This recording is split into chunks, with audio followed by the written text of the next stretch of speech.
काळी ख्रिस्ताचा महिमा होईल.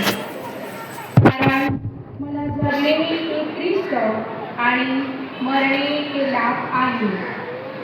जर देहात जगणे हे माझ्या कामचे फळ आहे तर कोणते निवडावे हे मला समजत नाही.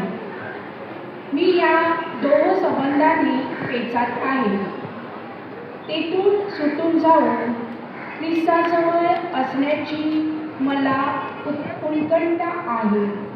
कारण देहात राहण्यापेक्षा हे फारच चांगले आहे. तरी मी देहात राहणे हे तुम्हाकरिता अधिक आवश्यक आहे.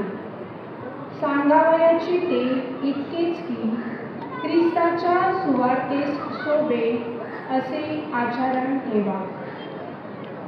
हा प्रभूचा शब्द आहे.